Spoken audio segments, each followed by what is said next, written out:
Round na guys. Pauwi na rin ako guys. So slowly jogging pa rin. Para consistent pa yung ating heartbeat.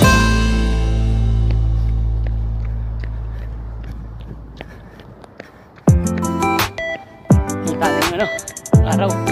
Umabas na yung araw. So nakuha na naman tayo ng vitamins guys. Umaga. Every morning.